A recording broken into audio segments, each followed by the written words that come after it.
May 10th, 1775, Fort Ticonderoga, New York. The Star Fort has a commanding presence over Lake Champlain. Its sloped walls have been engineered to deflect cannonballs and allow infantry to fire down at any attackers. 17 years before, its garrison had sallied out and repelled an army 16,000 strong. But tonight, there are only 48 British soldiers and 1 sentry on guard duty when the rebels storm in. The sentry sees the attack coming and levels his musket at an approaching officer, but the gun misfires and the man slaps him down with the flat of his sword.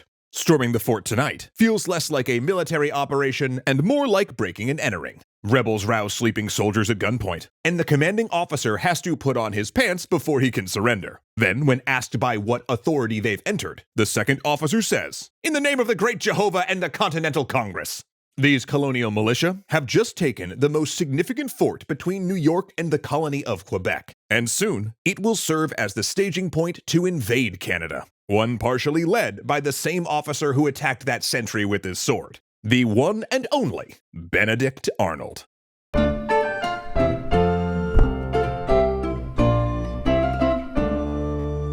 Thank you so much to Factor for helping to keep us extra historians well-fed fast. In 1775, before the Declaration of Independence, before the founding of the Continental Army, and even before the Continental Congress fully decided on rebellion, America invaded Canada. And it was an operation that was American through and through, filled with its characteristic optimism, entrepreneurial nature, and clashing individualism. It was also the country's first military disaster. Yet it almost worked. It came close enough that if things had played out a little differently, Quebec might have become the 14th colony. It also serves as the origin story to early America's most infamous figure, Benedict Arnold, a man who would be among the colony's greatest heroes and its greatest traitor. But this tale begins far earlier than the storming of Fort Ticonderoga. In fact, its roots lay in the 7 Years' War. Actually, a lot of the American Revolution has its roots in the 7 Years' War, though in America it goes by its street name, the French and Indian War. Everything from new taxes leveled on the colonies, to the military backgrounds of many British and continental officers, to the military alliances with indigenous tribes, have some connection to that earlier conflict. But one of the larger legacies of the 7 Years' War was that Britain had wrested New France away from the French Empire, renaming it the province of Quebec. Yet, despite falling under British control, in 1775, the population remained very much French, making it an attractive target for the rebels who thought the Canadians might join the revolution. Oh, and just a quick terminology note, though the official name of the province was Quebec, we're also going to be using the name Canada in this series for a couple of reasons. First, because it gives us a shorthand between the city of Quebec and the province as a whole, and second, because the name Canada was already an informal name at the time, and that's the term that most American revolutionaries used. Anyway, as soon as the American Revolution began, a few of the more aggressive rebels immediately started looking northward to Quebec. Because you see, when the bullets started flying at Lexington and Concord, signaling the start of America's rebellion, the result wasn't a battle, but a siege. British troops retreated to Boston, where the militias penned them in, cutting off their land access so they could only be resupplied by sea past an American blockade. But those militias were not military units. The Continental Army didn't exist yet, and as such, these groups were just competing colonial militias acting under the orders of colonial committees or without orders entirely. And that's what Benedict Arnold was doing when he headed up to Canada. A merchant who had sailing experience and knew the Canadian border from trading there, he rushed northward with the rank of colonel, bestowed by a Connecticut militia, and orders from the Massachusetts Committee of Safety to gather men for a specific mission. His objective: seize the lightly defended Fort Ticonderoga and capture its guns so they could be sent south to the Siege of Boston, where the colonial troops were long on patriot zeal, but short of artillery. However, it was a debacle. But sort of a wildly successful debacle? See, when Arnold started raising troops, he also heard that an expedition was already on the way to Ticonderoga. Not wanting to miss the glory, he then rushed ahead to take command, only to find out the unit was not so keen on that idea. For these were the Green Mountain Boys, under Arnold and Allen, and, well, they're kind of a whole thing. The Green Mountain Boys hailed from the New Hampshire Grants, a no-man's land of competing land claims between the colonies of New York and New Hampshire, and Allen had founded the Boys 5 years earlier, not to fight the British, but rather to intimidate and expel New Yorkers attempting to enforce land claims. but now they were ostensibly working for the revolutionary cause. But within 2 years, their region would actually declare itself the Vermont Republic, an independent nation that only joined the United States in 1791. So basically, it's important to remember that these rebels aren't Americans yet, and really wouldn't be for some time.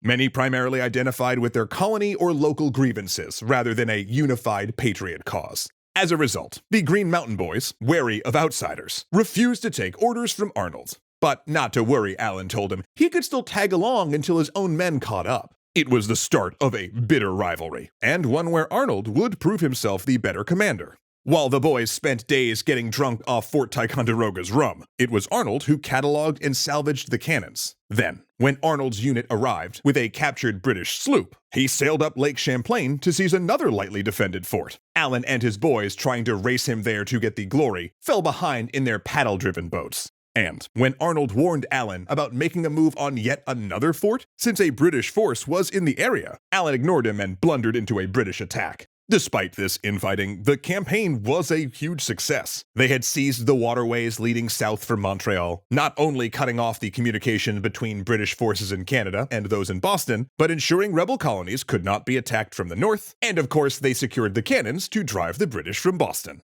The fact was, as disorganized and under-resourced as the rebels were, the British in Canada were even more so. Most of the territory's troops were penned up in Boston, and the colonials had moved fast enough to catch the small garrisons unprepared. But both Arnold and Allen saw the potential for more, and both began writing to Congress, wrangling for credit, and urging a full-scale invasion of Canada. Yet, for Arnold, the accolades and recognition seemed slow coming in. First, Congress sent orders to abandon Ticonderoga, which he refused. Then, when a Connecticut colonel showed up with papers saying he was now Arnold's commander, he refused to recognize him.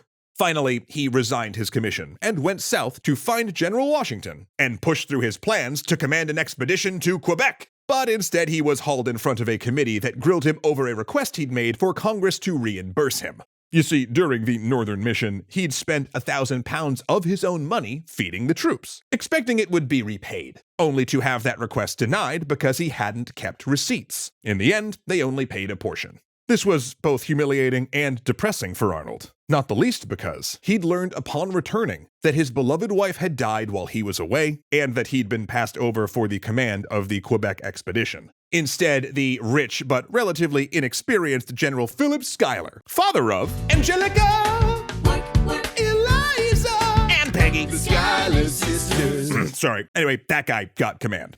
So did Arnold get second in command then? Nope. That went to Major General Richard Montgomery. Schuyler's group would attack up the St. Lawrence River and take St. John's, Montreal, and then the port of Quebec. Yet Benedict Arnold had one card left to play, because the new commander of the Continental Army, George Washington, appeared the only one impressed with his exploits. Washington liked Arnold. Unlike the cautious Schuyler, Arnold was aggressive, decisive, and knew the area. It seemed Washington detected Arnold's ambition, though not his simmering anger.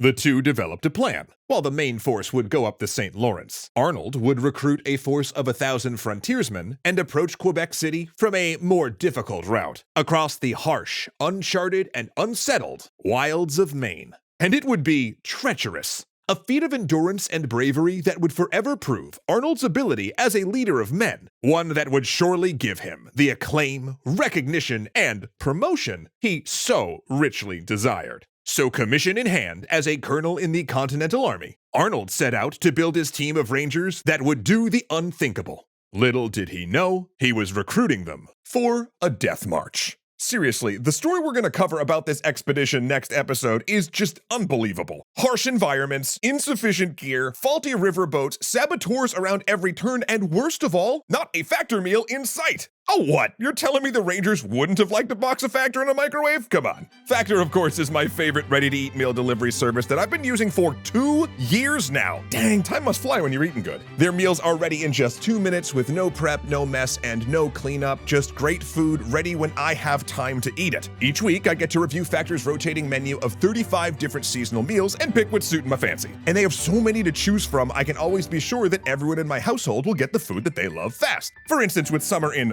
full sizzle. I was craving something a little light, you know? So I devoured their shredded chicken taco bowl, which is easily one of my top 3 favorite Factor meals of all time. It is consistently excellent, and I cannot recommend it enough. And with all the time I saved, I was able to finish work early and go play ball with my friends in the park. And by play ball, I of course mean talk about D&D the whole time. Plus, I cannot get over how good all of Factor's add-ons are. Their cold-pressed juices, protein shakes, wellness shots, and smoothies continue to smash my expectations as illustrated here. So head to factor75.com or click the link below and use the code EXTRAHISTORY50, and you'll get 50% off your first Factor box and 20% off your next 4 boxes. Heck yeah, that's a lot of food. So get fast and flavorful meals from Factor here, and then once your food's all figured out, check out our next sweet selection right here.